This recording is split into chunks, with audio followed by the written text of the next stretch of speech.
уважаемые участники Совета. Меня зовут Игорь Гаврилевич Бестинов, первый заместитель председателя Общественного экологического совета при Министерстве экологии, природопользования и лесного хозяйства Республики Саха-Якутия. Наш председатель сегодня поручил вести совещание мне, и как он в данный момент находится на выезде, поэтому поручил вести совещание. Сегодня на повестке дня проект освоения лесов на Верхней Амге. Докладывает Мустафонников Георгий Викторович, генеральный директор ООО «Ангара» и ООО «Вудланд-24». Второе. О государственной экспертизе освоения лесов по заготовке древесины на территории Алданского района докладывает Агиев Алексей Николаевич, заместитель министра экологии и природопользования Республики Саха-Якутия. Но вначале я хотел бы дать слово министру экологии и природопользования Республики Саха-Якутия Сахамину Ивановичу Афанасьеву. Прошу вас, Сахамин Иванович. Уважаемые члены Общественного экологического совета, участники очередного заседания, рад видеть всех на заседании нашего совета. Сегодня рассматривается, несомненно, важная тема, а именно вопрос рационального использования лесных ресурсов в Республике Саха-Якутия. Вопрос рационального использования лесных ресурсов полностью регулируется Лесным кодексом и имеет 80-летнюю историю Республики Саха-Якутия. Дорогие друзья, на право пользования лесными ресурсами имеют исключительно все юридические и физические лица, проживающие и работающие на территории Российской Федерации без территориальных и иных ограничений в рамках установленного лесопользования. Чтобы было общее понимание, прежде чем перейти к частному вопросу, попытаюсь рассказать о общих принципах и подходах по рациональному использованию лесами в Российской Федерации и в Республике Саха-Якутия. Но основной документ – это документ по лесоустройству.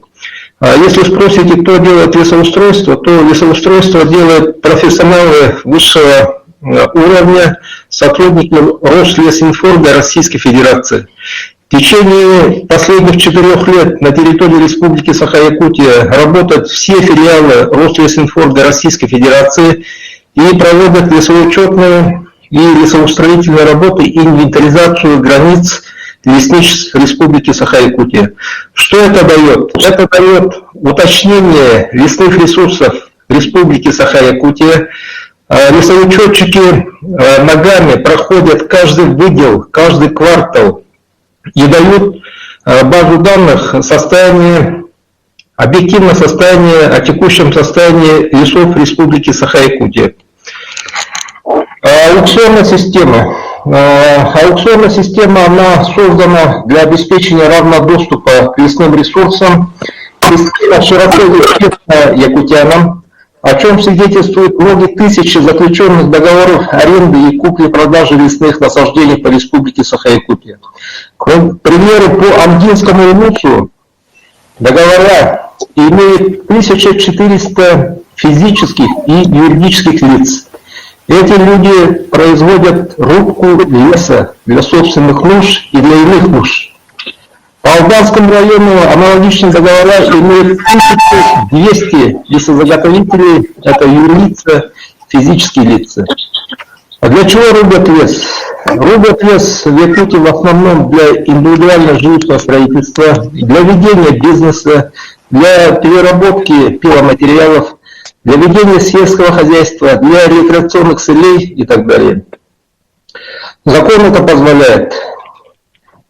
По Республике Саха-Якутия от расчетной лесосеки, то есть от допустимого уровня вырубки, проводится вырубка всего 3% от расчетной лесосеки.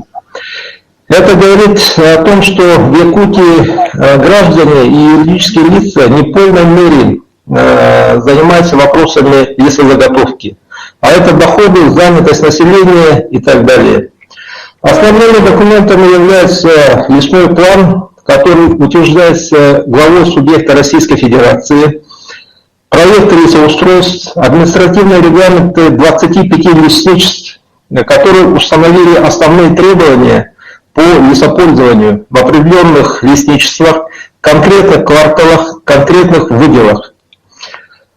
Чтобы арендатор приступил к реализации своих намерений, проводится государственная экспертиза. Государственная экспертиза проводится на предмет соответствия действующему лесному законодательству. Но, к сожалению, требования государственной экспертизы не имеют и не требуют проведения других иных видов экспертиз, о которых сейчас коллеги будут докладывать. Возможно, будет дискуссия, в том числе этнологические экспертизы. Поэтому, если будут дискуссии, то в будущем правила госэкспертизы надо вводить поправки по проведению иных направлений экспертизы, в том числе этнологической экспертизы, в районах традиционного проживания КМНС и традиционное природопользование. Вопрос по правилам заготовки.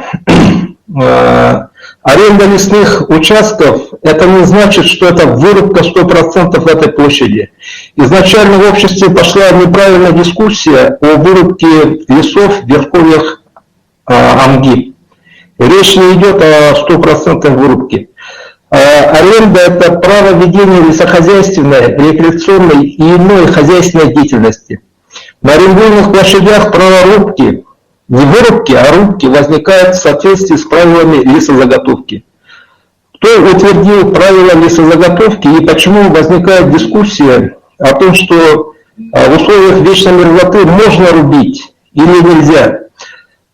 Есть приказ Министерства природных ресурсов и экологии Российской Федерации 2016 года, который установил правила лесозаготовки по всем зонам Российской Федерации, по всему лесному фонду.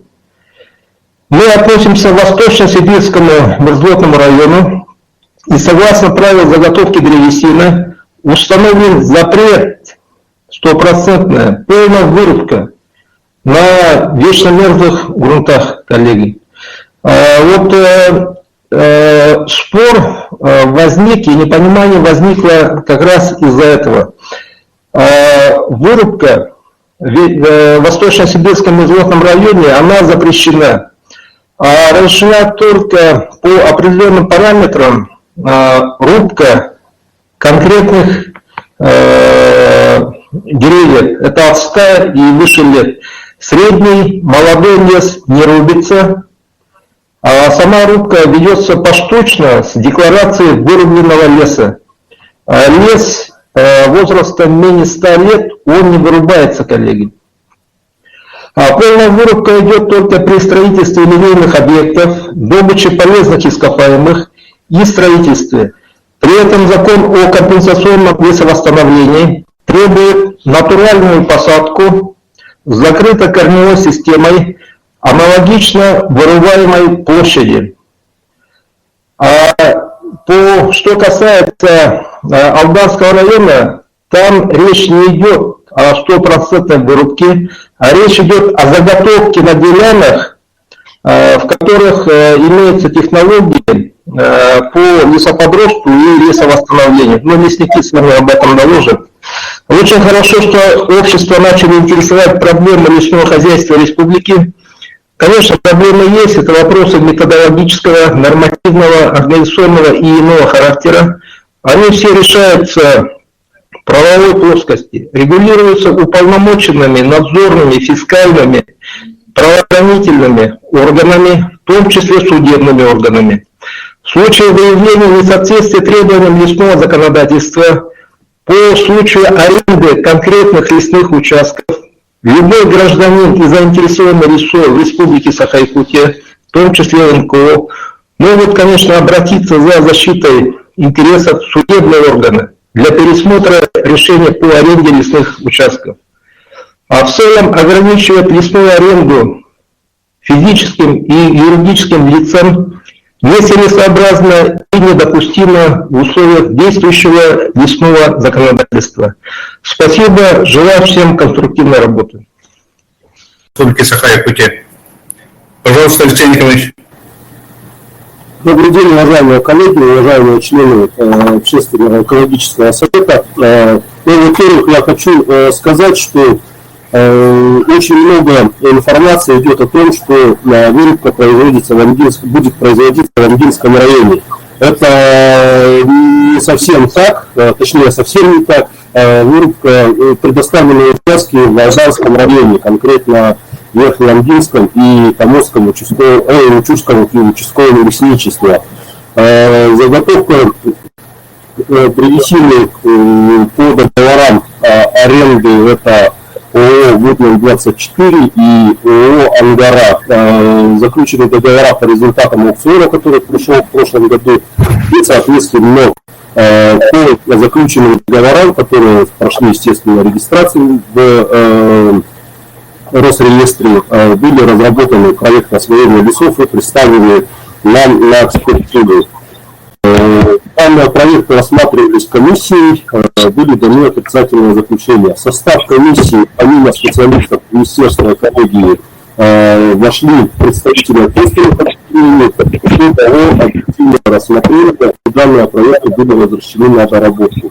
Здесь тоже сделаю уточнение, что состав проекта освоения лесов однозначно должен соответствовать приказу Роснасхоза об утверждении состава проекта освоения лесов и порядка его разработки. Также государственная экспертиза проекта освоения лесов должна проводиться строго в соответствии с приказом Минприроды России об утверждении порядка государственной и муниципальной экспертизы проектов освоения лесов. По предоставлению государственной услуги регламентировано также приказом Минприроды России об утверждении административного регламента предоставления органам госвласти субъекта Российской Федерации в области лесных отношений госуслуги по проведению государственной экспертизы проектов освоения лесов. Те замечания, которые были не по составу проекта освоения лесов, то есть, так скажем, не касались конкретно лесного законодательства, они были также доведены до разработчика проекта, то есть до ООО «Вудман» и до ООО «Ангары», и представлены как приложение к заключению экспертной комиссии для учета в работе. Получив отрицательное заключение государственной экспертизы проектов, арендаторы учли замечания и доработали проект освоения и представили их вновь на экспертизу. Экспертиза уже вторичная, она проводится в более укороченные сроки, это законодательством также предусмотрено. И по первому варианту проектов освоения лесов были следующие, так скажем, основные серьезные замечания. Это были не указан приказ о внесении изменений в лесохозяйственный регламент, не указана дата государственной регистрации права. Эти замечания, конечно, были устранены. Наименование лесов вдоль дорог соответствовало лесному кодексу Российской Федерации. Также наименование было приведено в соответствие. Пункт 2.6. Данный подраздел не был доработан, не указаны сведения о наличии редких и находящихся под угрозой исчезновения видов деревьев, кустарников, лиан и ветвей растений. Замечание было устранено, была проведена соответствующая таблица. Тогда как хочу заметить, что по растениям, что по животным специальных обследований на данных участках не проводилось. Проводилось только лесоустройство, о чем говорил ранее Сахамин Иванович. Дальше, пункт 2.7. Не были учтены охот пользователей, расположенные на территории данного лесного участка. Замечание в полном объеме принято не было ввиду того, что по выписке из единого государственного реестра недвижимости обременения на данных участках полностью отсутствовали. Тем не менее, данный охот пользователей упомянут в проекте в подразделе 6.4. По пункту 2.8 срок действия договора аренды был указан неверно, но, соответственно, проведено в соответствии с договором аренды. Ширина лесной дороги указана также была неверно. Замечание было полностью устранено. Существующие автомобильные дороги 5-6 метров составляют и проектирование до 12 метров. Ширина противопожарного разрыва также была указана неверно, это замечание было также устранено, и сейчас противопожарные разрывы, которые будут вырубаться, они будут до 10 метров. Не было указано также стенды и плакаты, также внесены в проект освоения лесов и соответствующие тематическую лесную карту. Отсутствие раздела строительства, реконструкцию, эксплуатации объектов, не связанных с созданием лесной инфраструктуры. Также данное замечание было устранено и раздел был внесен в проект освоения. Неверно указано распределение территории по классам пожарной опасности. Замечание также было устранено. Мы предоставили соответствующую документацию, и класс пожарной опасности, соответственно, был присвоен там второй класс пожарной опасности. Предельная площадь лесосеки при проведении сплошных рубок была указана также неверно. Она составляет по законодательству 40 гектаров, и, соответственно, проект освоения сейчас проведено правильно. Да? Также пункт 4.7 был составлен неверно. Земли, предназначенные для лесоостановления, должны быть включены редины. Это пункт 4.7, 4.8. Также редины были внесены в соответствии с таксационным описанием по результатам лесоустройства, которое будет проведено ранее. Так, 6.3 раздел был недоработан, это спецификами о краснокнижных видах животных. Замечание также было устранено, добавлен перечень замечаний в красных область распространения, которая включает территорию Алданского района. Но, повторюсь, коллеги, специальных обследований на территории этих участков по краснокнижным видам не проводилось. 6.1.3 ведомость лесотаксационных уделов, в которых проектируется заготовка в защитных лесах при выдорочных рубках, указан весь запас, что было неверно, конечно. На период действия проекта рубки пройдут только один раз, и повторяемость рубок только 15-30 лет. Замечание было учтено, и ошибки устранены. Защитные леса вдоль водных объектов вырубаться вообще не будут, нужно сказать, отметить, да? И процент выборки из запаса выделено при выборочных рубках защитных лесах вдоль дорог составляет 15%. Это небольшой запас, то есть с первой территории будут выборочно вырубаться только дороги. Хочу отметить, что как раз по настоянию общественности, да, из проекта освоения полностью исключены рубки вдоль реки Амги, в опальных зонах, которые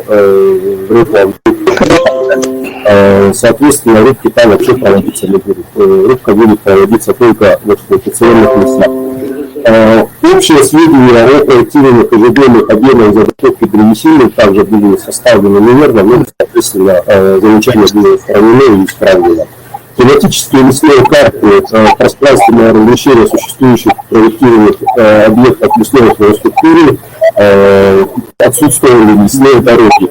Но замечание было устранено, и тематическая лесная карта, соответственно, проведена в порядок.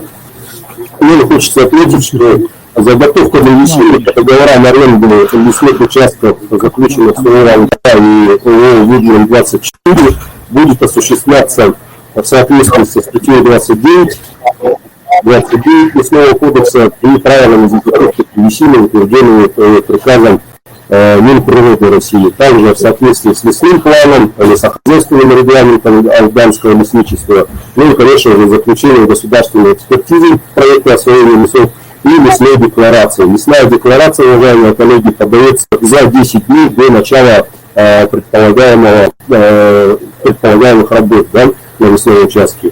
Ну и, как отметил Сахалин Иванович, как таковой сплошной рубки, которая, понимание в ДТ у нас, это сплошная рубка, когда вырубается под корень все на свете, такого, конечно же, не будет. Будет вырубаться только спелый перестойный лес возрастом в эксплуатационных лесах от 101 года и выше, в защитных лесах 121 год и выше.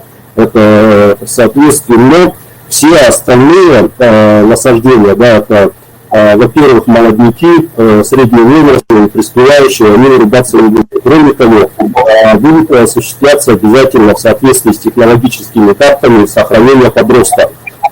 Подрост, он дает уже после вырубки, соответственно, новое поколение леса.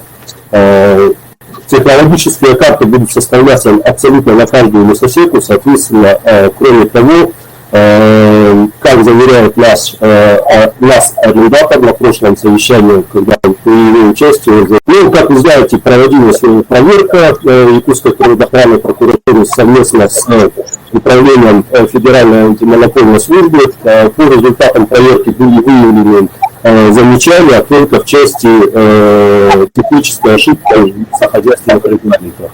Лесохозяйственный регламент сейчас находится на исправлении, внесены изменения в него, и, соответственно, он на сайте нашего министерства размещен для внесения замечаний и предложений со стороны заинтересованных лиц. К 1 августа данный лесохозяйственный регламент будет утвержден. То есть те замечания, которые были представлены прокуратурой и ФАСом, они не являлись основанием для расторжения договоров аренды. Кроме того, хочу отметить, что по сегодняшний день ни одно лицо не заявилось в суд с иском заявлением на расторжение договоров аренды. Так, помимо этого, что касается районирования. По районированию, да, в целях установления научно обоснованного порядка определения лесорастительных зон и лесных районов для реализации требований Лесного кодекса был выполнен ранее анализ существующей информации для архивных и ведомственных материалов по районированию лесов Российской Федерации. Данное зонирование и районирование определено в соответствии с научно обоснованной методикой Рослесхозом, это по Лесному кодексу 15 статья. На основе обобщения всего накопленного опыта районирования территории страны и результатов многолетних комплексных исследований технических институтов было разработано и принято на федеральном уровне по существу комплексное лесохозяйственное районирование всего лесного фонда страны. Это европейская часть России, Сибирь, Дальний Восток. Было выделено 19 лесохозяйственных областей, и 52 лесохозяйственных округа, в пределах которых выделены лесохозяйственные районы. Республика Саха-Якутия имеет две лесные зоны и два хозяйственных района. Это зона предпендровых лесов и редкостойной тайги, также Восточно-Сибирский район предпендровых лесов и редкостойной тайги, и таежная зона, это Восточно-Сибирский таежный межзвездный район, о чем выше говорил Сахалин Иванович. Ну, вкратце у меня все. Если есть вопросы, я готов на них ответить. Коллеги тоже, руководитель департамента здесь лесного хозяйства, у нас подключен Михайлов Андрей Егорович. Спасибо большое, Алексей Николаевич. Угу. Спасибо. Так. Вопросы к Алексею Николаевичу есть? У кого есть вопросы? Вопрос разрешите? Представьтесь, пожалуйста. Князев Леонид Николаевич, председатель Алдарского районного совета депутатов. Все-таки по этнологической экспертизе, ежели она не проведена, то я вот вам выдержку зачитаю. В 2019 году вступили в силу изменения в КА Республики Саха-Якутия, предусматривающие ответственность за нарушение законодательства об этнологической экспертизе и нарушение правового режима территории традиционного природопользования. Эти зоны описываются двумя законами Республики Саха-Якутия: об ответственном недропользовании на территории Республики Саха-Якутия и об этнологической экспертизе в местах традиционного проживания и традиционной хозяйственной деятельности коренных малочисленных народов севера Республики Саха-Якутия. Исходя из этого, на мой взгляд и на наш взгляд, всех здесь присутствующих Алдарского района, необходимо проводить эту этнологическую экспертизу. Спасибо за вопрос. Ответчик по регламенту 5 минут. Мы по экологической экспертизе поговорили уже ранее, что она законодательно не предусмотрена. Кроме того, если вы вчера присутствовали на совещании по данному также вопросу, мы обращались в Росреестр, Федеральную кадастровую палату, да, филиал Федеральной кадастровой палаты в Якутске, да, И кадастровая палата нам официально ответила, что пересечений границ земельных участков кадастрового номера, там перечень кадастровых номеров, не выявлено. То есть данные, так скажем, при предоставлении участков пользования у нас нет информации, что на этих участках, помимо земель лесного фонда, так скажем, как изначально они идут, кто-то там еще располагается. Вот такой информации у нас на тот момент не было. Эта информация была получена только в ходе уже, так скажем, проведения даже этой первой экспертизы проектов освоения лесов. Поэтому, повторюсь, качеством проведения этнологической экспертизы по договорам аренды, предоставленным под заготовку, оно не требуется.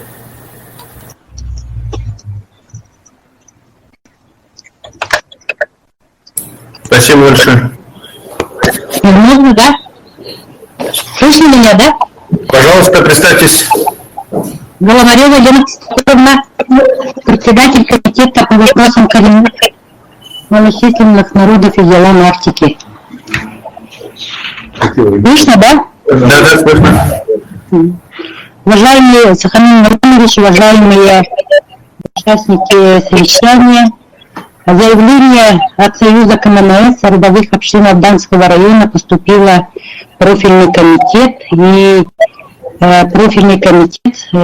комитетом создана была рабочая комиссия. Проведено 2 заседания. Обратились в муниципальное образование, депутатам, которые представляют эти районы, чтобы они этот вопрос все-таки довели до конца, так как видели со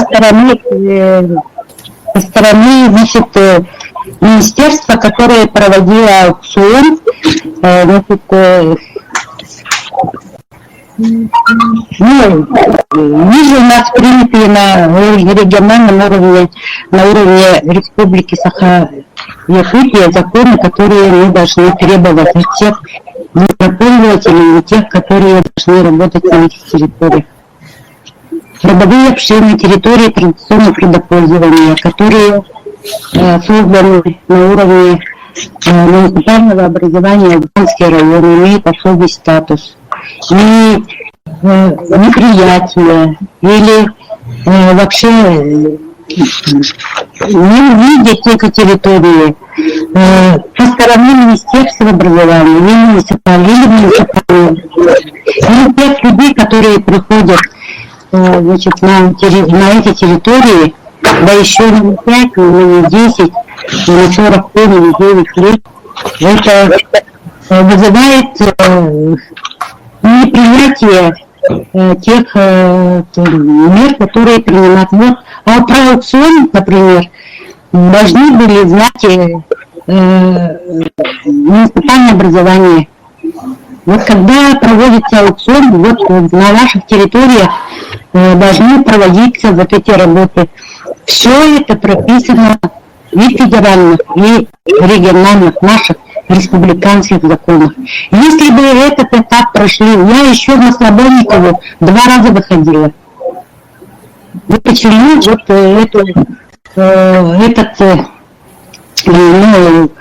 когда идешь на другие территории, человек совсем другого региона, надо постучаться, хотя бы сказать: здравствуйте, я собираюсь к вам приехать.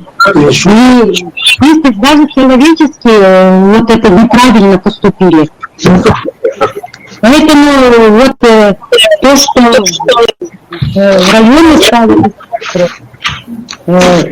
не увидели вот в этом ничего такого, что этнологическую экспертизу не провели. Это же вообще нонсенс. Мы, законодатели, тут работаем, принимаем законы, а эти законы не работают. Как это так должно быть? Проведение этнологической экспертизы, просто они там на уровне района увидели территории родовых общин, это неправильно. Пусть карту делают заново, надо туда направить комиссию. Сейчас мы услышим Георгия Викторовича. Георгий Викторович, на связи. Здравствуйте. Слышно меня? Да, да, слышно. Нет, вы меня слышите? Но я вот Елене Христофоровне, во-первых, то есть, мы увидели, торги.ру объявлен аукцион, открыто, можно мы не знали внутренние законы, не знали, что там есть какие-то обременения или ограничения.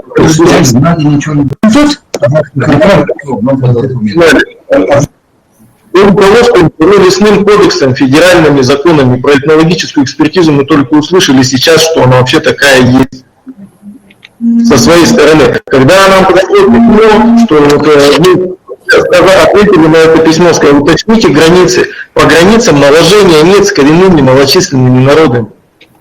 Наших участков они накладываются, что они там находятся. И вот Алексей Николаевич Агеев также сказал, они запрашивали выписки с Росреестра. Территории наложений нет.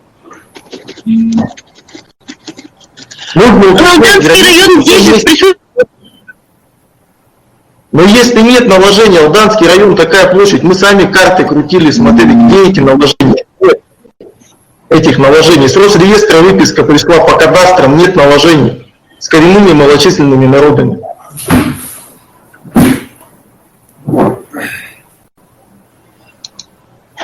Представитель Алданского района выступает. Есть там представитель Алданского района? Позвольте, князь Леонид Николаевич, председатель Алданского районного совета депутатов, позвольте, я вам зачитаю выписку из того, на которой уже второй раз происходит ссылка. С вашего позволения я зачитываю ссылку.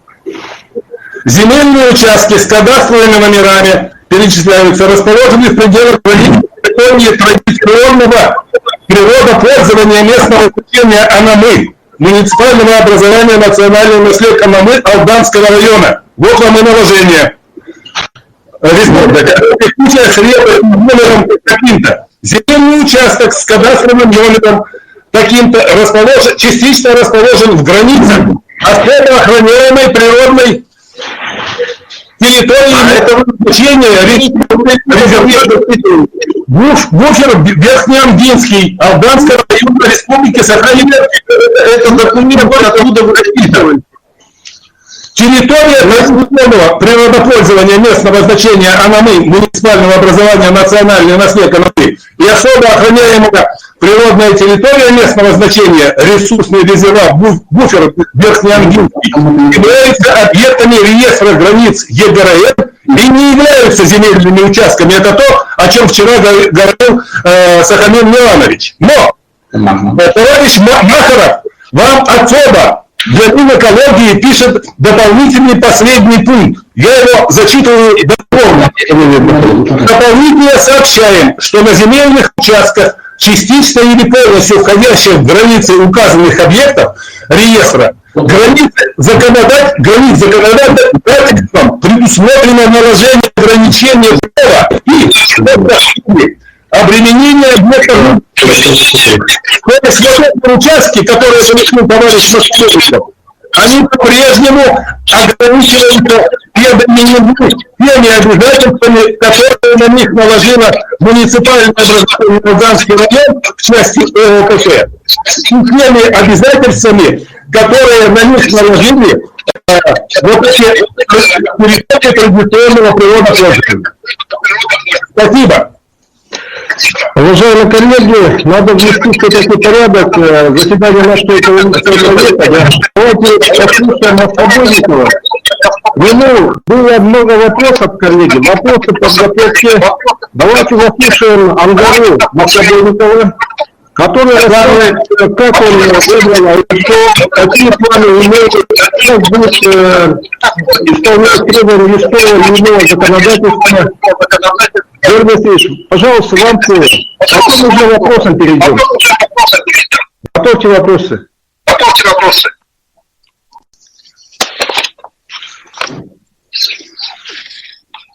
Докладывайте, Мошенников Георгий Викторович.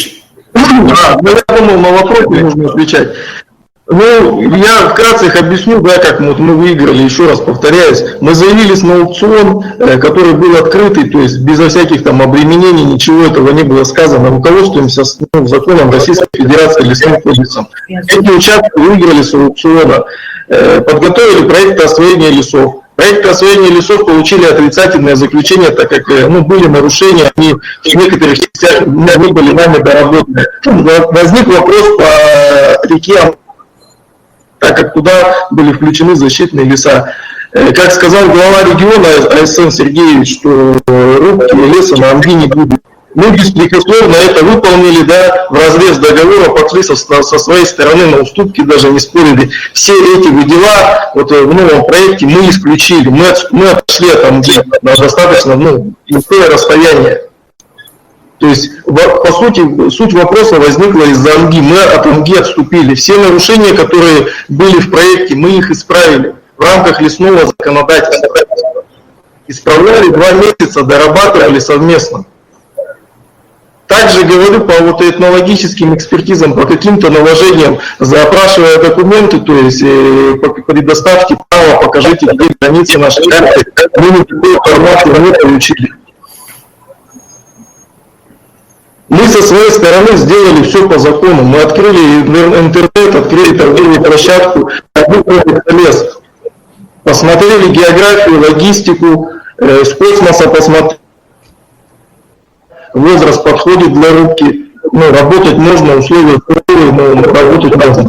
Выбрали, сняли проекты получили отрицательное заключение, такое бывает, это работа над ошибками. Мы их доработали с учетом пожеланий общественности, от Амги отступили. Мы платим аренду за эту территорию, но мы от нее отказались, мы там рубить не будем возле Амги. Надо так, сказал Илдархан, мы сделали со своей стороны, беспрекословно.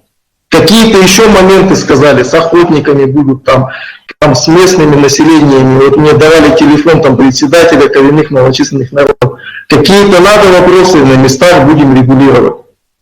Мы открыты, мой сотовый телефон все знают, мы никуда не прячемся, мы там.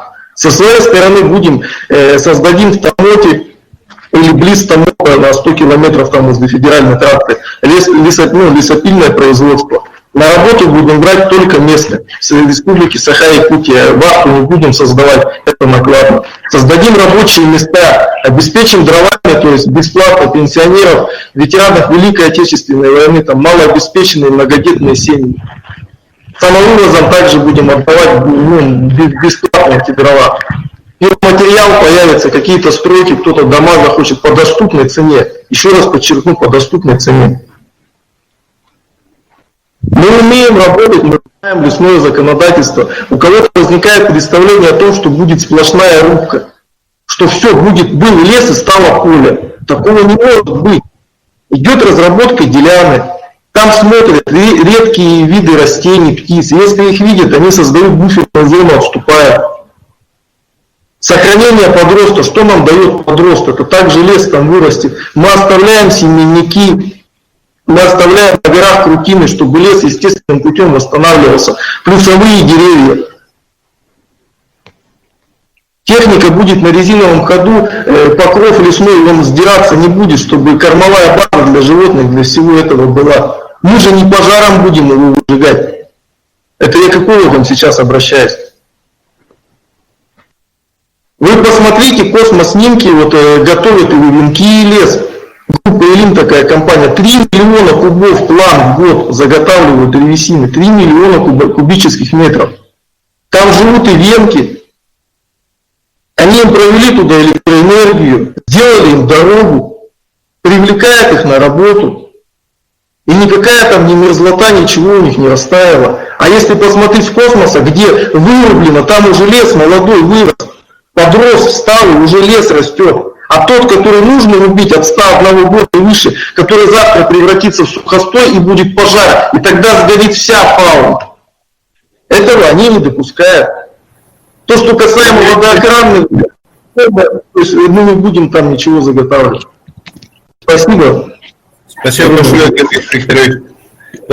Переходим к вопросам. Любовь Даниловна. Вопрос Голомарева Елена Христофоровна Георгию Викторовичу. Георгий Викторович, я к вам выходила. Вы дождались до, значит, срока, когда аукциона, я просила до первого, когда вы должны уже быть победителем названы, да, выйти на муниципальное образование и все эти вопросы, которые сейчас вы говорите, уже третий раз повторяете, да, что вы не знаете ничего, что вы ничего не видели. Да, мне непонятна позиция Министерства охраны природы, которое занимается, должен этими вопросами заниматься, территориями традиционного природопользования, родовых общин, на зубок должны знать. И таким образом мы обманываем сами себя. Родовые общины мы оставили без, хлеба, можно сказать. Как они будут дальше жить на этих территориях? С этим хозяйством, которое будет рубить. Животные-то уйдут. Мы знаем, что это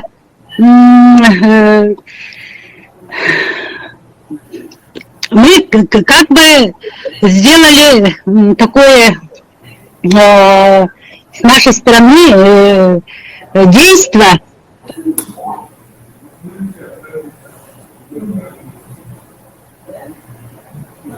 Спасибо за вопрос, Елена Христофоровна. Любовь Даниловна.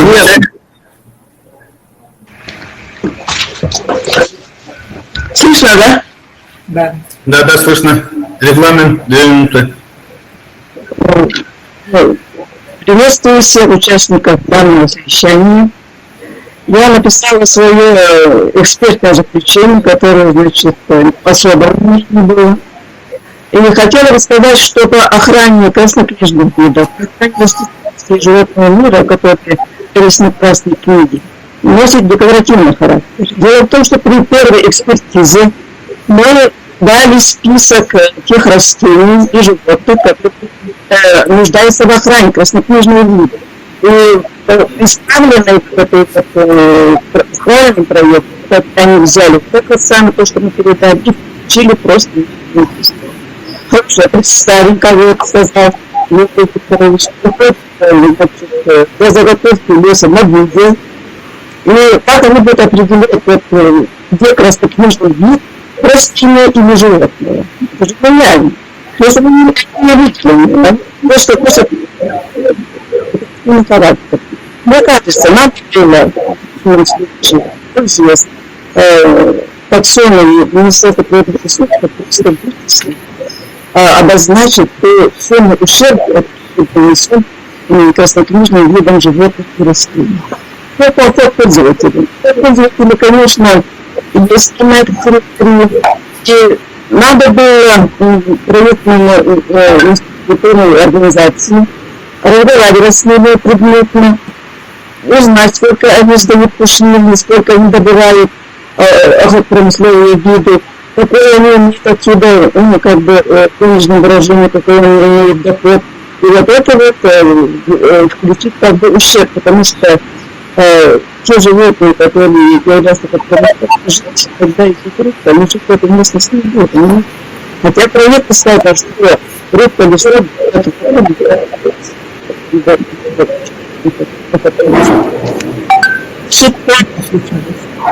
что делать с родовыми общинами, я спрашиваю. Кто-то меня снимает оттуда.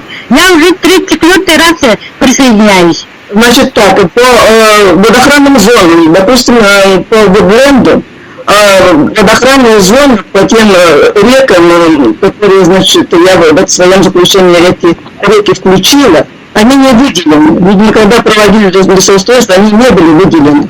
И рубка идет, потому что не выборочная, а рубка там сплошная.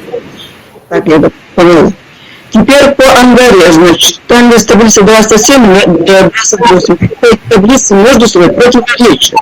В одной таблице сказано, что, значит, будет выборочная рубка, это выборочная рубка, площади не включена.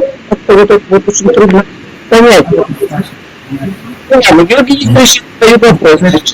Вы выполнили, значит, по заготовке леса в Иркутской области, в Красноярском крае и в Забайкалье. Значит, договора аренды составлены, значит, с некой Мартыновой, которая там там была директором. И мы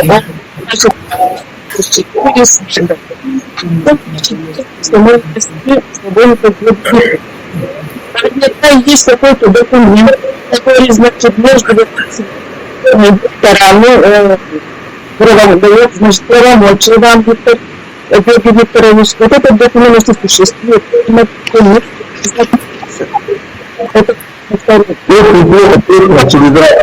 как бы были ли разговоры или переговоры, или какой-то момент, когда, значит, вы выходили на выходили, значит, на места образования Албанский район, для того, чтобы, значит, во время этих водопроводов, ну, тоже занимались, для того, чтобы какое-то, значит, много социальные какие-то бонусы, вот эти вот, такой пользователи, вот, жители этого района, они не потому, что говорят, что рубили ушли. Вот вы же будете платить налоги с, я так понимаю, с прибыли. А я посмотрела по интернету, ну, там дальше, значит, компании, которые работают в Иркутской области, ну, Спасибо большое, Любовь Даниловна. время кончилось. Да. Хочу сказать, что это не учтены. Я думаю, что коллеги скажут. Уважаемые члены Совета, придерживаемся регламента. Я ответ не получила, Голомарева. Как дальше должны люди жить, родовые общины на этих территориях? Кто даст ответ? Сначала вопросы выслушаем, потом ответы будут. Валентина Иннокентьевна, на связи. Вопросы? Слышал, да? Вопросы или комментарии уже? По вопросам. Вопросы. Сейчас вопросы идут. Меня слышно? Да, слышно. Так, вопрос Алексею Николаевичу. Какова интенсивность использования вот в этих двух участках? Кубометров на гектар, пожалуйста. По Ангаре, по Водойму. Добрый день. По Ангаре заготовка древесины в год 107 тысяч кубов. Нет, интенсивность, простите, эти цифры нам известны. Какова интенсивность ваша? Я не совсем понимаю. По вашим расчетам, какова интенсивность использования на территории Ангары и Вигленда? Кубометра на 2.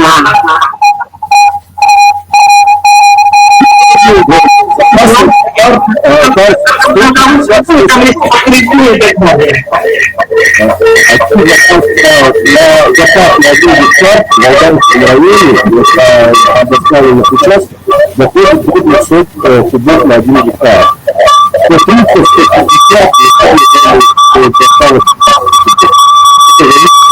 130-150 класса бонитета.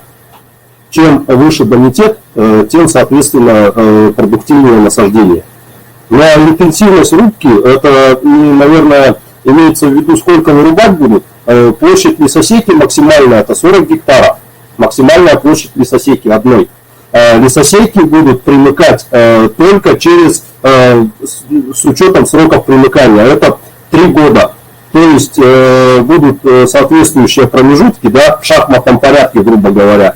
Не сплошняком будут идти рубить и рубить, а разработаны лесосеки так, что они нанесены и на карту будут лесонасаждения нанесены, и, соответственно, разрабатываются технологические карты, когда лесосека вырубается, да, затем лес, который примыкает к лесосеке, он не менее 3 лет там стоит, чтобы осеменять эту лесосеку вырубленную, и затем уже через 3 года приступает к следующему этапу, так скажем. Вот такая интенсивность.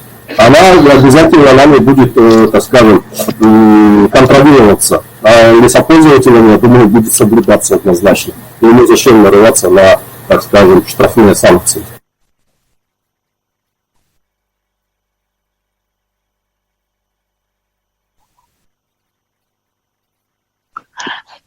Так, можно вопрос? Слышно, нет? Вопрос. Слышно? Так, Алексей Николаевич, вопрос. Представьтесь, пожалуйста. Федоров Александр Николаевич, замдиректора Института мерзлотоведения. Я посмотрел лесохозяйственные регламенты лесничеств по Якутии. И при составлении регламента по лесничествам вы учитываете особенности природы вот нашей республики. Ну, в частности, я хотел бы узнать вот многолетние мерзлые породы, как они в таких многолетних мерзлых породах, на льдистых, на слабольдистых и так далее, там, как должно вырубаться, как должен вырубаться древостой. Вы собираетесь это учитывать? Или пока не учли, может быть, я посмотрел, там нету. И собираетесь ли вы это учитывать?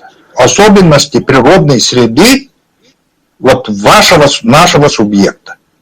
Вот один вопрос. Первый. Александр Николаевич, спасибо за вопрос. Смотрите, я в своем докладе выступлении, точнее, озвучил уже, что для Республики Саха-Якутия, ну не чисто для Республики Саха-Якутия, а вообще для Восточной Сибири, так назовут, разработаны отдельные, соответственно, порядки, правила, они учтены в правила заготовки древесины, есть зонирование, соответствующее утвержденное приказом Министерства природных ресурсов Российской Федерации, и районирование. Вот наша республика, она относится к двум зонам и к двум районам.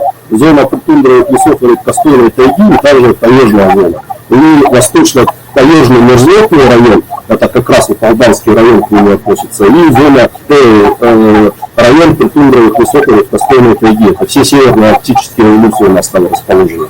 Так вот, эти анализы и разработка этих документов проводилась еще в 60-х, 70-х годах прошлого века, как раз с учетом природно-климатических условий тех или иных субъектов Российской Федерации, в том числе и Республики Саха-Якутия.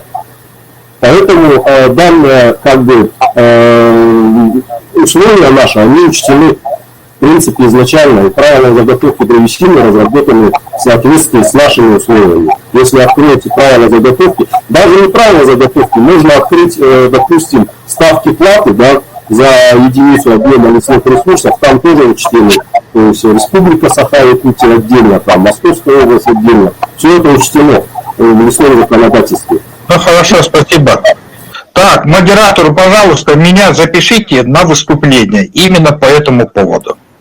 Спасибо большое. Слово предоставится Чаросову Михаилу Михайловичу. Да. Ну, мы тут услышали, что не проводилось обследование на наличие краснокнижных, особенно растений. Мы знаем, что в Алданском районе довольно много, один из самых таких насыщенных ресурсами, популяциями виды. Как-то немножко странно, я понимаю, что лесной кодекс он отдельный сам по себе, и сейчас опять несоответствие, нестыковка законов, что по одному кодексу это не требуется, по другому это требуется. В связи с этим сейчас начинаете проводить работы, и вы явно можете столкнуться с ситуацией, что они вам попадутся. Что с ними делать? Если вы их начнете уничтожать, то инспектура, по идее, должна вас за это штрафовать. То есть вы сами выступаете на грабли, мне кажется, довольно опасные. То есть если сейчас отправите специалистов по тем же местам, по которым вы будете работать, если они найдут особо охраняемые виды, и мы просили бы неплохо, чтобы нас туда брали, то довольно сложновато вам будет там работать. Неужели нельзя было это предварительно предусмотреть? Я понимаю, сейчас вы прекрасно ответите на мой вопрос, что не требуется, мне и не надо. Но с другой стороны, сейчас я буду просить у Сахалина Ивановича, чтобы был усиленный контроль над всей системой. Если вдруг там будет найдено, то, соответственно, все акты, они пойдут на вас. Соответственно, там будут явно популяции какие-то, заскочите, планируется большие промышленные вещи, тогда это все учитывается. И ущерб считается и так далее. А в вашем случае получается, это как бы возобновимое воспроизводство, ресурс восстановится, не всегда восстановление происходит. Много популяции исчезает, в России именно. Я думаю, тут правовая какая-то непонятная ситуация, и надо как-то решить этот вопрос. Я думаю, что вы сами сделали неправильно, что не провели обследование на этой территории. Спасибо. Спасибо большое. Вопрос на свободную можно? Не, ну ответа же пока нет же. Я жду ответа же, вопросы отвечала же. Ответа, конечно, мы в одну сторону говорим, и ответов нет. Иванова Татьяна Петровна. У вас что-нибудь есть? Ответа же нет. Ответ-то будет? Точно, да? Да. Ответ будет. Доброго дня всем участникам совещания. И у меня такое предложение. Если экспертиза прошла по охотпользователям, по родовым общинам, то есть если это касаемо этих их территорий, если большая часть, то больше вопросов к охотдепартаменту получается. То есть, соответственно, они же на основании долгосрочной лицензии, там они ведут хозяйственную деятельность, то есть охотничье хозяйство. То есть животное уйдет, вот как уже предыдущие уже говорили, поэтому, соответственно, охотдепартамент должен предоставить на тот участок, который будет заниматься у нас точечная рука, значит, такую же территорию должны предоставить охотпользователям, также и общинам. Только такой выход, если Ну и надо учитывать вот эти краснокнижных насаждения, также и животных. Ну тут больше вопросов. Ну пока как-то так. Ну, уважаемая Закира, животные хоть могут переместиться. Я же задал вопрос, они перемещаемы на объектах? Живого, ответа не было. Я понимаю, лесники, может, даже не знают эти виды растений, но они есть. Уважаемые участники, кто будет отвечать на вопрос Михаила Михайловича? Я чуть позже. Хорошо? Пойду. Алексей Николаевич? Да. Что касается охоты, да, право пользования охотой, оно не отменяется, оно так и есть, оно же, как вы видите, долгосрочная лицензия, или какая там, я точно не могу сказать, но земельный участок он за охотниками не закреплен как таковой. Но право охоты за ними остается, они же могут продолжать охотиться на этих участках. Кроме того, я поддерживаю выступление, то, что в части того, что когда спелый перестойный лес удаляют, да, путем вырубки, либо еще каким-то путем, да, даже вот как это не странно прозвучало, но после гари несколько лет проходит, 2-3 года, там появляется живность. Как это не странно? Потому что поросль молодая, она привлекает как раз всю живность к себе. Вот посмотрите хотя бы гарри 2008, если не ошибаюсь, года в Горном районе. Там все сгорело, но сейчас там живности очень много. И заяц появился, и сахаты есть. Что касается краснокнижных растений, я думаю, тут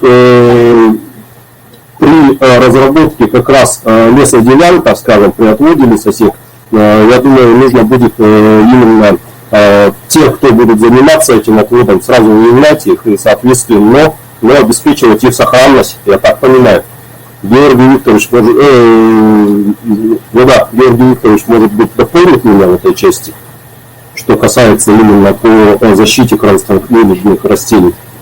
У вас отключен микрофон, Георгий Викторович. Георгий Викторович, слышите? Да, слушай, вот я хотел бы дополнить, вот тут с микрофоном воюю, разобраться не могу. Чтобы вот насчет требования на такую цену, это очень сложно. Поэтому, когда проводится набор лесофонда, отводятся деляной. Отводчики, эти краснокнижные растения у нас запроектированы в проекте. Они их знают, проект у них с собой. Если они их там видят, это делается буферная зона, и в этом месте уже никакой рубки не идет. В противном случае приезжает Министерство экологии и природопользования, еще с комиссией с экологами природоохранной прокуратуры, и мы нарываемся на значительный штраф.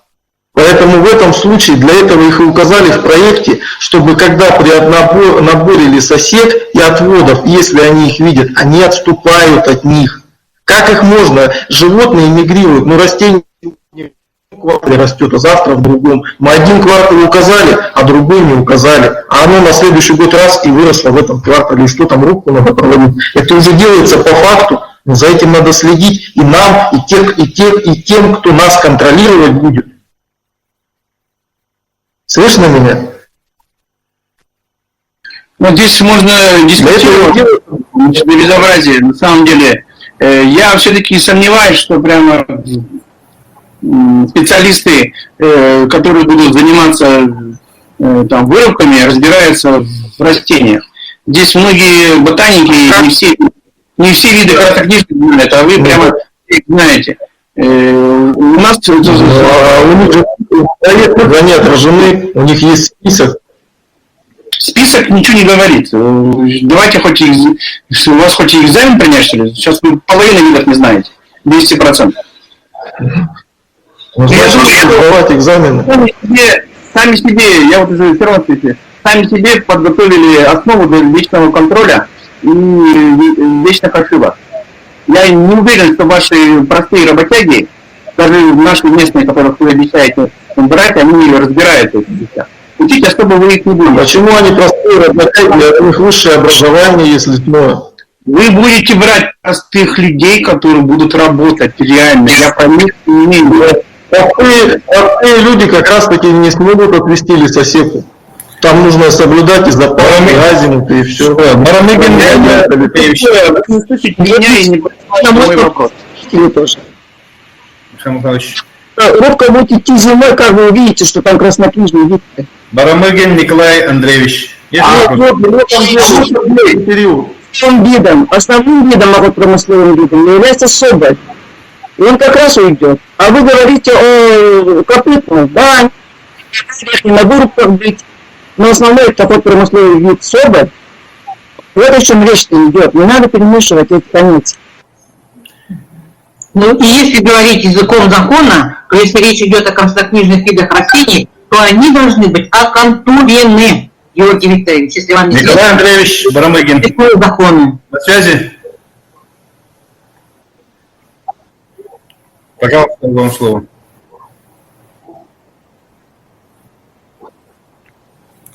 Понял, хорошо. Горохов Иван Иванович. На связи?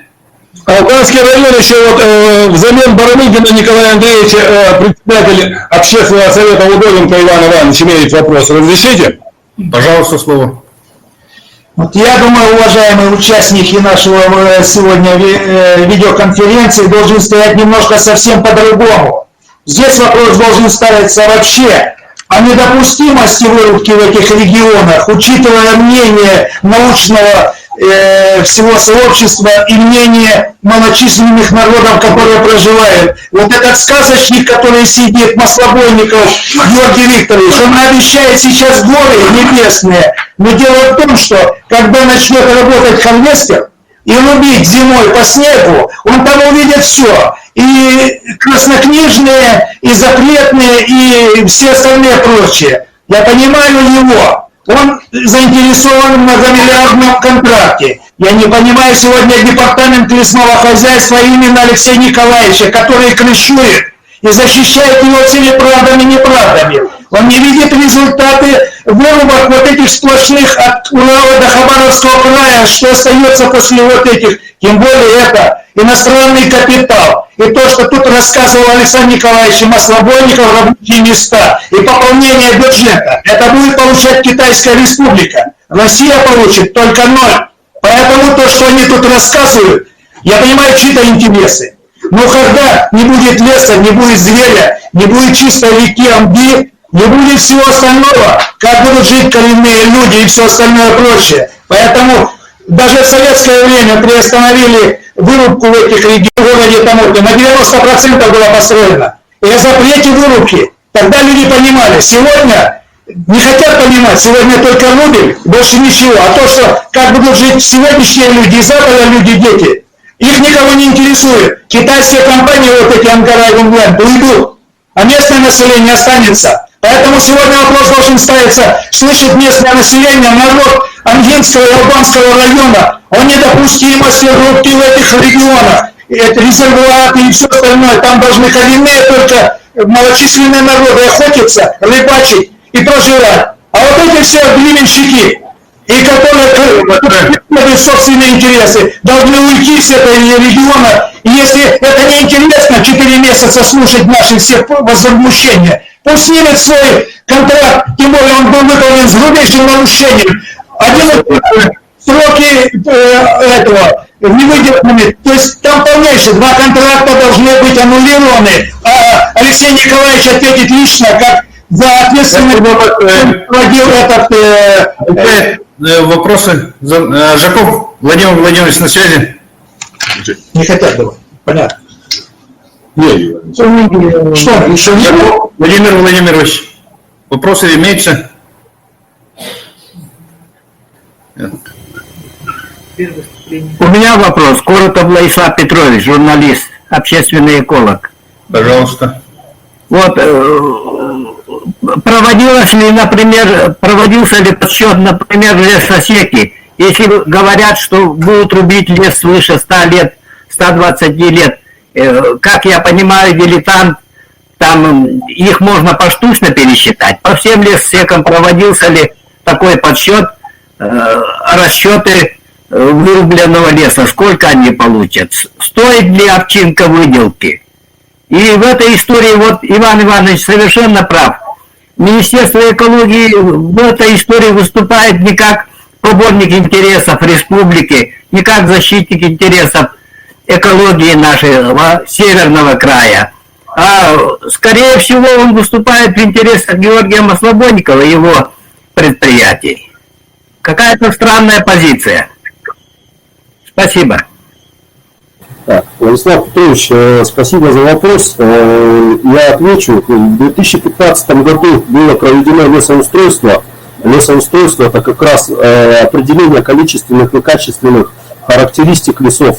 Лесоустройство проводилось силами ФГБУ «Рослесинформ», это Российская лесная информационная организация, ранее лесостроительное предприятие, то есть Москва, так скажем, федералов. Они провели лесоустройство и, соответственно, по результатам лесоустройства выявили запасы, в том числе и на 1 гектар. Составили соответствующие таксационные характеристики, карты, планы лесонасаждений и, соответственно, попородно раскрасили. И мы сейчас знаем, где, в каком месте произрастает сосна, где произрастает лиственница, какого она возраста, в каком виде можно рубить, в каком нельзя. Повторюсь, что все, так скажем, насаждения, они подразделяются по группам возраста. Это молодняки, средневозрастные, приспевающие, спелые и перестойные. В нашем случае можно рубить только спелые и перестойные, тогда как в других регионах также допускаются рубки средневозрастных и молодняков. Там проходные рубки проводятся, рубки обновления, переформирования, разное-разное. У нас только рубка спелых и перестойных. Ну и небольшая ремарка Ивану Ивановичу, хочу ответить, что ни в чьих интересах я лично не работаю, и Министерство экологии в том числе. Маслободникова Георгия Викторовича мы узнали только по результатам аукциона, так как он вышел на этот аукцион. Аукцион был открытый, зайти на него могло любое предприятие, в том числе из Республики Саха-Якутия.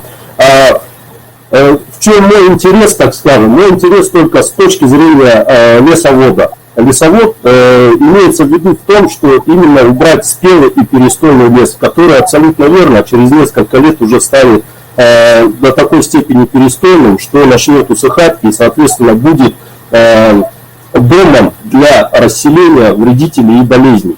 Ну, вам не знать, коллеги, еще я повторю, точнее, приведу то, что в советские времена как раз Томорский леспромхоз заготавливал более 120 тысяч кубов в год, и в этих местах, где он в Томоте заготавливал, сейчас, вот в данное время, можете обратиться в Томорское лесничество, уточнить, там как раз вся живность и появилась. Вот лесничий, наш лесничий, который в Алданском районе работает, у него охотничий участок там. Он говорит, вообще красота. И говорит, все есть, и живность, и зверь, и пушнина. Ну, я не знаю, какое еще нужно подтверждение, что это ущерба никакого не нанесет. Я не знаю просто.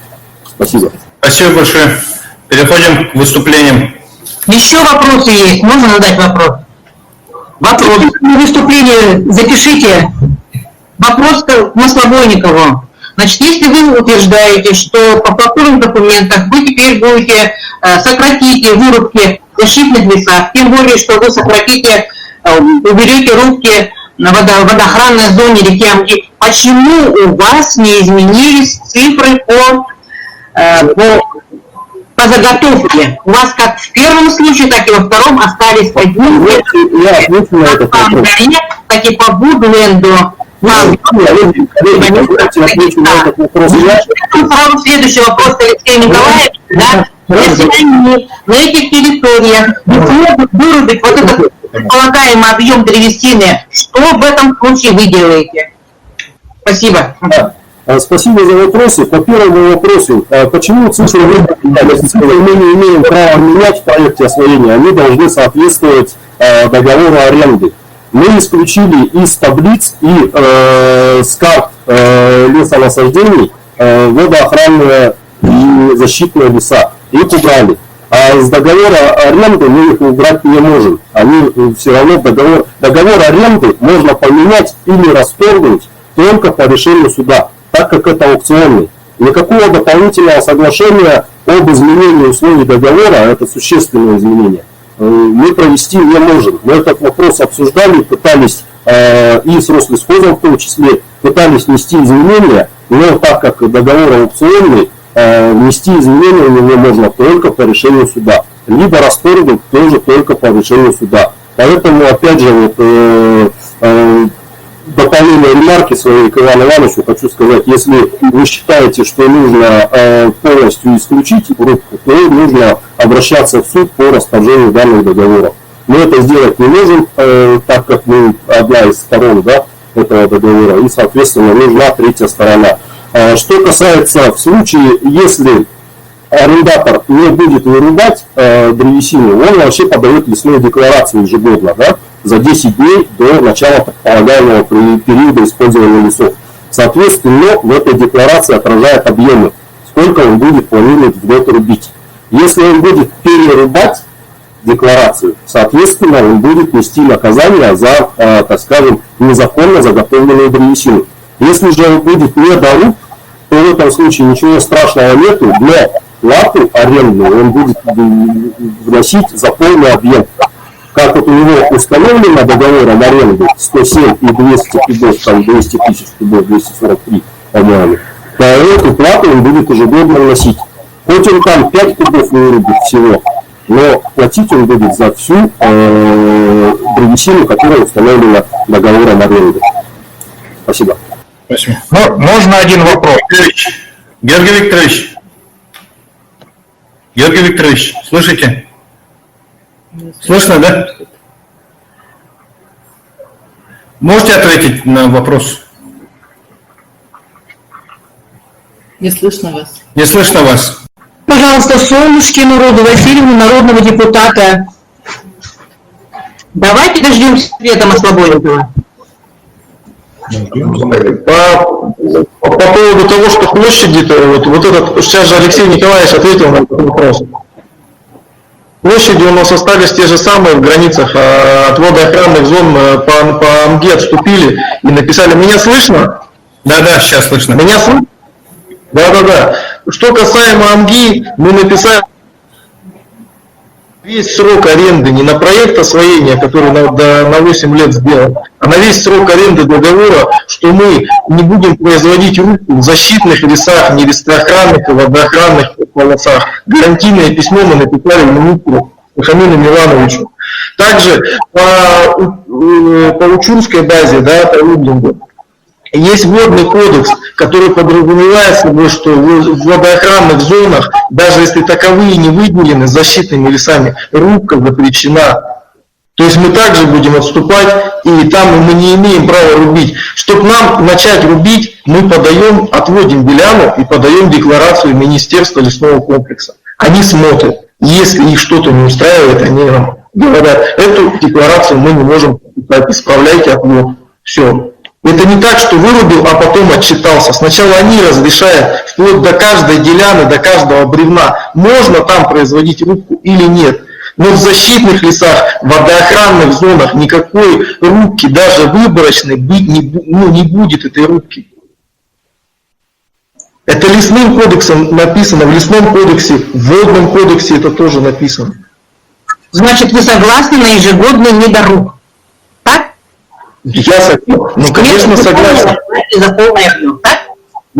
Я согласен, но если нам сказал глава региона, мы убрали эти выдела, написали гарантийное письмо, мы платим за всю площадь, но мы будем не дорубать, я согласен. Я вам больше скажу, из этого объема мы можем вообще каждый год изымать только половину, оплатить за все. Если там стоит такой объем, это не значит, что все будет до последнего бревна вырубаться.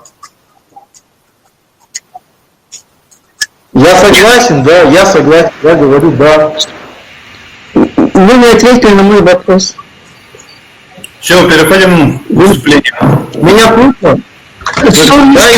Солнышкина Родина Васильевна, народный депутат Республики Саха-Якутия. Меня слышите? Да, слышно. Уважаемые участники Общественного экологического совета, я являюсь членом рабочей группы и принимала участие во всех заседаниях, вот именно по защите лесов Алдана и Амги, посвященных рассмотрению аренды лесов Алдана и Амги на 46 и 36 лет пришлым лесорубам. Ну и хотела бы сказать вот о чем. На сегодня временно приостановлены все действия арендаторов. Но этой осенью будут развернуты работы по уничтожению лесов Алдана и Амги, несмотря на все доводы ученых-мерзлотоведов, экологов, общественных организаций Алданского и Амгинского районов, депутатов районного и республиканского уровня, представителей КМНС, правозащитников республики, и где указывается конкретно нарушение лесного кодекса. В целом это мнение народное — прекратить поползновение по вырубке лесов Алдана и Амги, имеющих огромное значение в жизни республики, России, мира в целом. Это легкие нашей планеты Земля.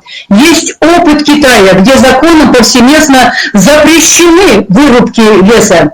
Первое. Прихожу к своему выводу, то, что решило правительство в лице Министерства экологии, природопользования и лесного хозяйства, это антинародное решение. Тот, кто совершает ошибки, тот их и должен исправлять. То есть нужно отменить электронные торги от 30 декабря 2019 года, организованные Министерством лесного хозяйства. Второе. Почему отменять судом неправильные шаги министерства должны безденежные общественные организации, которые громко заявили о своем несогласии, о том, чтобы вырубать леса Алдана и Амги? Третье. У меня возникают вопросы к Министерству лесного хозяйства. Почему не были организованы общественные слушания по данному вопросу еще до торгов в ноябре 2019 года ни в Алданском, ни в Амгинском районах?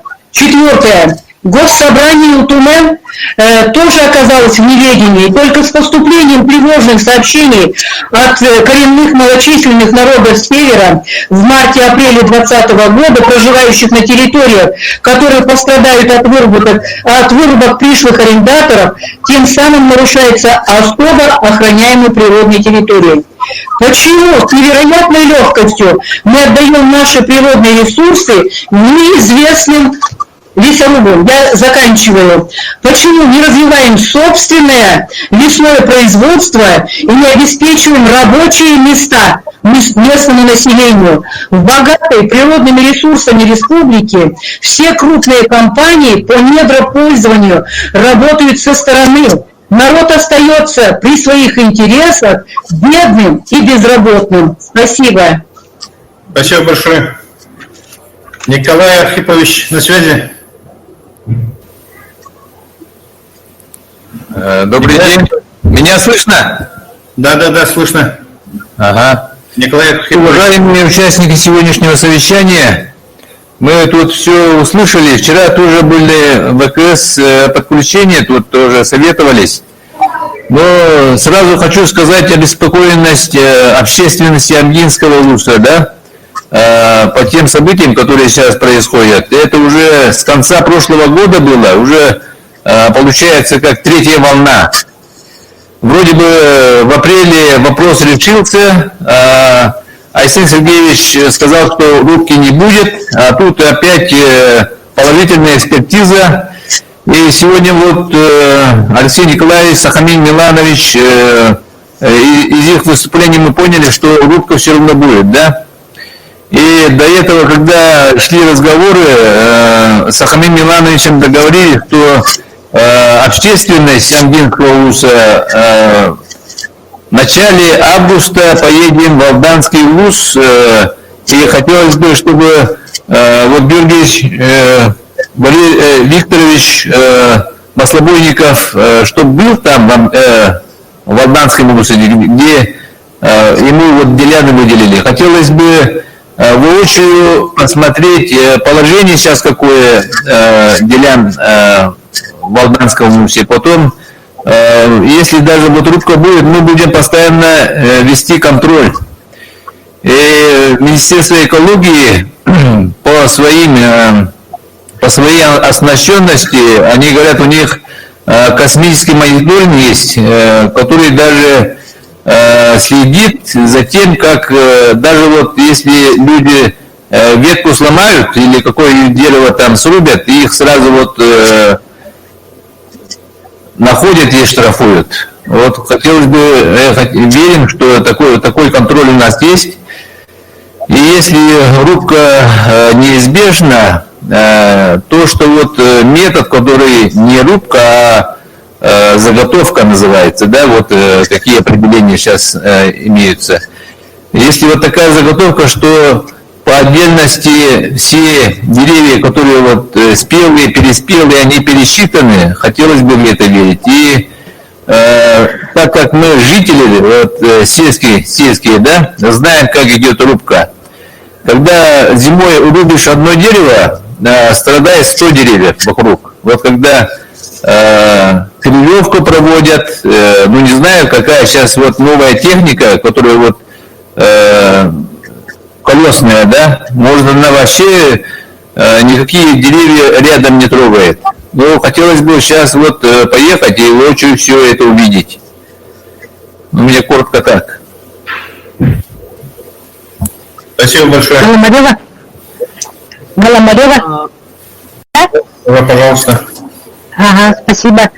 Уважаемые члены общественного совета, уважаемый Сахамин Миланович, представители Алданского, Амгинского районов. Ну, действительно, вопрос такой очень волнующий население двух районов.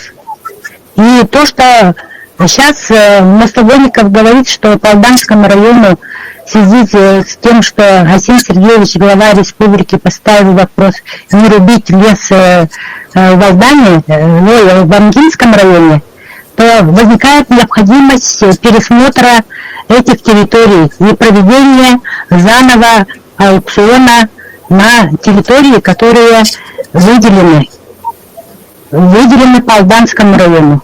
И проводить этот аукцион со всеми требованиями, которые есть в законе. Соглашение населения, сход населения, проведение этнологической экспертизы, учет влияния родовых общин. И вот у меня вот такое предложение до проведения заседания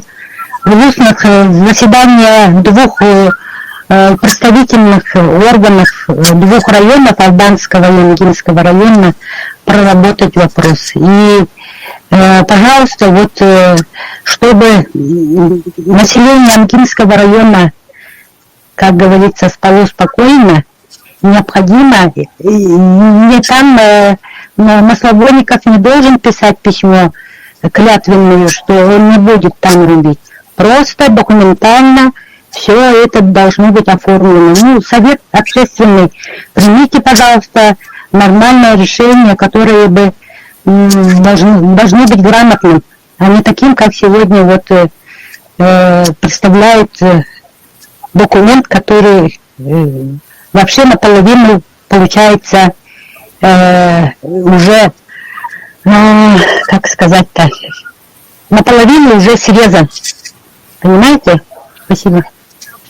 Спасибо большое, Елена Христова.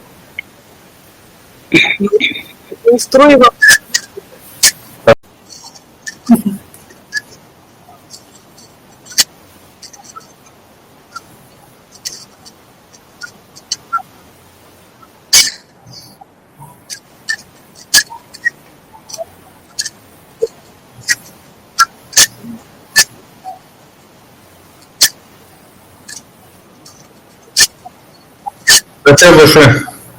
Федоров Александр Николаевич на связи? Александр Николаевич. Можно? Да, ну, я вот по сути моего вопроса об участии вечной мерзлоты, я хочу вот этот, немножко вот это пояснить. Институт мерзлотоведения, вы знаете, ведет большую работу по изучению вечной мерзлоты, не только в Якутии, по всей России. И, конечно, у нас есть свои результаты. И то, что вот мерзлота, она разная. Есть сильно льдистая, есть слабо льдистая, есть высокотемпературная, есть низкотемпературная. Конечно же, все это надо как-то учитывать. Но я посмотрел лесной кодекс, регламенты нашей республики, других регионов там, и так далее, вот по лесоосвоению. И нигде вот этот международный фактор не работает. Нету. А то, что вот Алексей Николаевич сказал, ну, название района, северо-восточный мерзлотный там район. Это один район. А внутри этого района мы выделяем около 100 разного вида многолетних мерзлых пород. И почему я говорю? Потому что мы следим, мониторим вот за мерзлотой. Лес является действительно охраняющим, защищающим вечную мерзлоту и ландшафты, окружающие ландшафты Якутии, основным компонентом. Есть участки, где мы вырубаем, где идут пожары, и практически вечная мерзлота деградирует. Это все пришло с потеплением климата.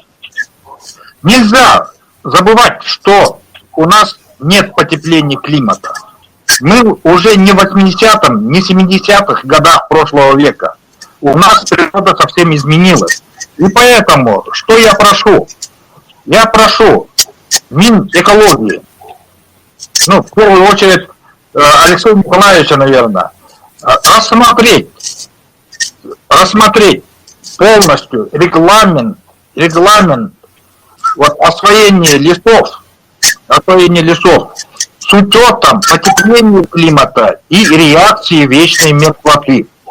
Я не говорю, что не надо вот рубить, использовать надо, ресурсы надо использовать. Я против этого ничего не говорю. Но давайте культурно и рационально давайте использовать.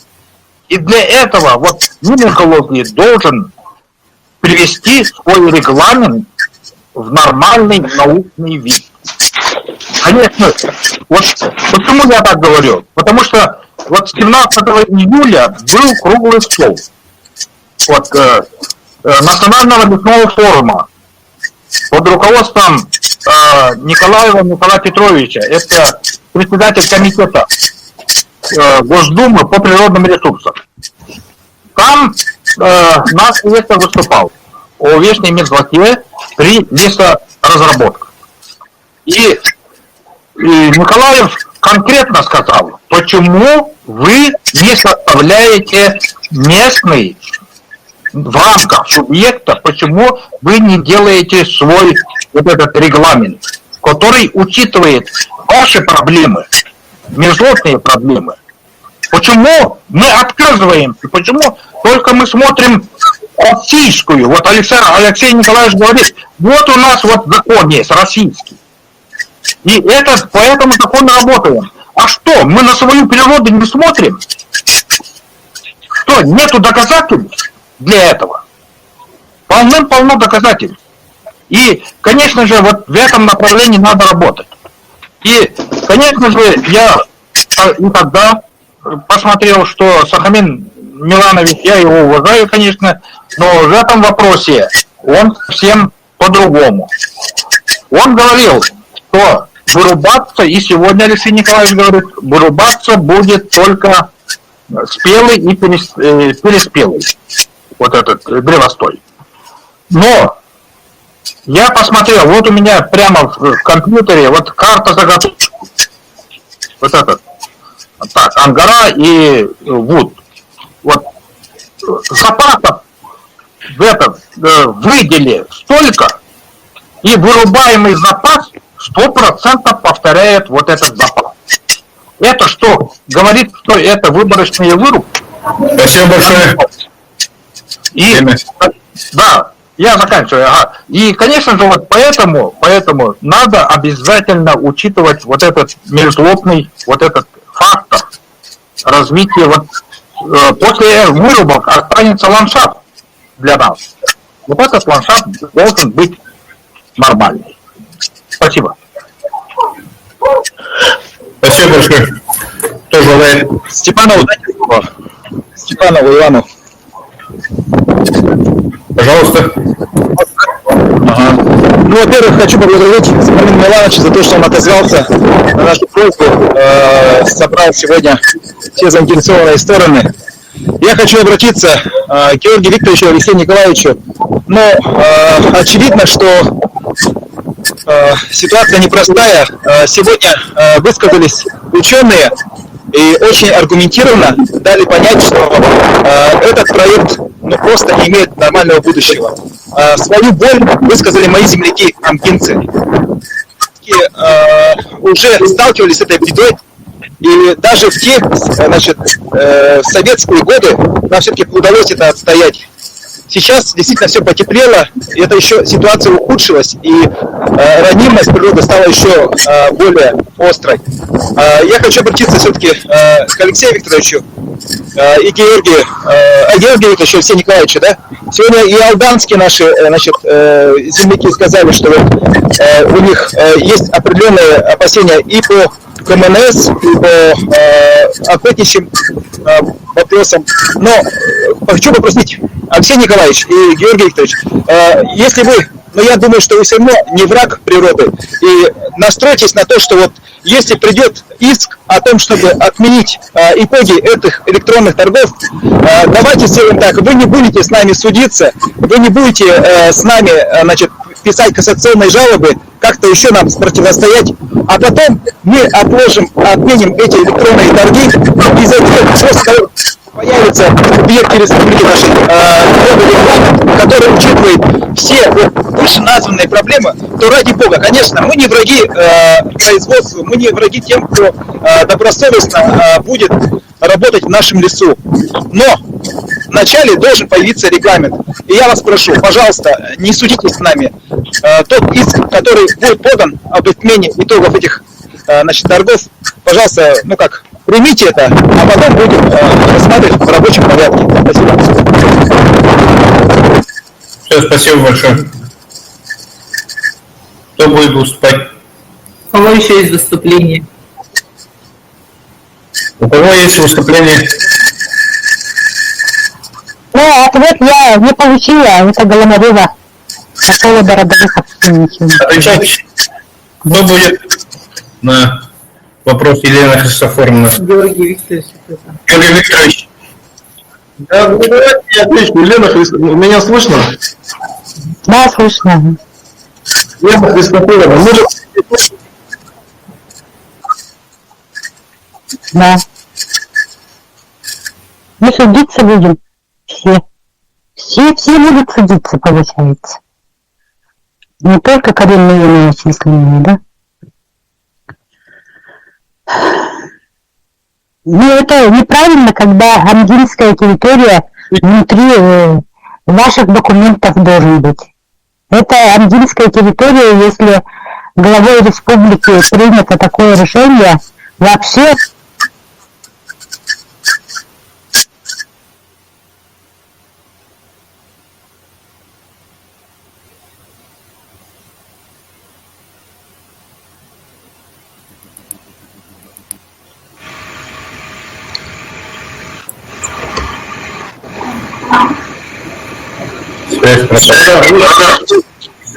Включилась. Слышно? Да, слышно. Елена Христофоровна. Да. Мы же с вами разговаривали долго по телефону по поводу всех этих вопросов коренных малочисленных народов. Если даже они есть на нашей территории, есть или нету, или границы, то мы с ними решим вопрос. Я не знаю лесозаготовителей, кто малочисленные народы были довольны, всегда их поддержку чувствовали от лесозаготовителя. Их права никак и не ущемлялись, там, не притеснялись. Я не знаю, почему такая стена возникла. Вырубим всех, выжгем все. Все были довольны, коренные малочисленные народы. И до того, что и технику им покупали, про ГСМ я вообще молчу. Это их земля, мы понимаем, что мы там гости. Просто это надо решать вот уже в рабочем порядке. Если какие-то есть там места покоя там, у охотников, да, для животных, это сразу договариваемся, все, туда не лезем, туда сами охотники не лезут. Мы же не от кого там убегаем и так далее. Вот сейчас перед этим человек выступал, мы подадим на вас иск, а вы молчите, не реагируете. Мы подадим иск, оформить договор, мы потеряем 20 миллионов и молчите. Но это что, диалог? Я вообще что плохого сделал вот для всей Якутии, и вы выставили, я заплатил деньги, часть денег ушло в Москву, часть денег ушло вам, я вообще там плохого ничего не сделал, я в чем виноват? Вот я лично ко всем обращаюсь, где я нарушил закон или дорогу кому перешел, коренным малочисленным народам, там, где-то было написано, что они там есть документы. В договорах аренды, там, в аукционной документации. Или ко мне кто-то позвонил, я на 3 буквы отправил, сказал, это мое, и ни с кем не общаюсь. А вы знаете о том, что вы сейчас, если этот аукцион снесете по суду, да, но я там заявлю убытки там и так далее, деньги не верну, вы заново объявите, там будет 5 претендентов. Зайдут какие-нибудь крутые, вот такие москвичи, они вообще ни с кем разговаривать не будут. Крупные корпорации.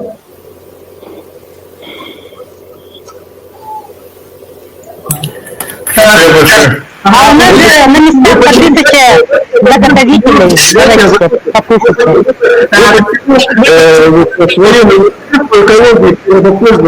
Вы почему так выставляете? Вы своя солидарность. Завершению. Да. Большое всем спасибо.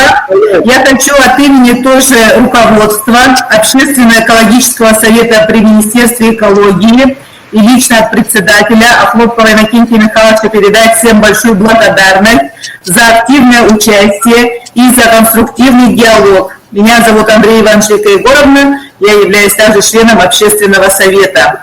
И в ваших выступлениях было высказано очень много конкретных предложений. Я выражаю благодарность нашим специалистам, этнологам, экологам, Институту мерзлотоведения и всем, кто выразил свои конкретные предложения, а также народным депутатам Государственного собрания Ильтумен, представителю Общественного совета Алданского района, лично главе, что принял участие Амгинского УСа Архипову Николаю Архиповичу. И хочу сказать, что ваши конкретные предложения мы внесем в письменном виде и данные решения будут согласованы со всеми членами Общественного экологического совета. И если вы все согласуете данные решения, мы их опубликуем, и это мы сделаем буквально до конца этой недели. И также я хочу сказать, что данный вопрос был также обсужден, как уже сегодня сказали, на Общественной палате Республики Саха-Якутия. И я думаю, что этот вопрос мы не закрываем, он дальше будет продолжен и будет вести конструктивный диалог и с нашим министерством, и с людьми, которые непосредственно будут заниматься вырубкой леса, и экологические вопросы, особенно то, что касается растений, лесозаготовки, сегодня актуальны не только в нашей республике, как сказали выступающие, а на всем Дальнем Востоке и Сибири. И предлагает также объединиться с общественными советами, которые находятся на территории Дальнего Востока и Сибири, и также конструктивно вступать в диалог. Большое всем спасибо за конструктивную работу. Спасибо всем вам. Заканчиваем. Спасибо всем участникам совета и участникам. Спасибо большое. До свидания.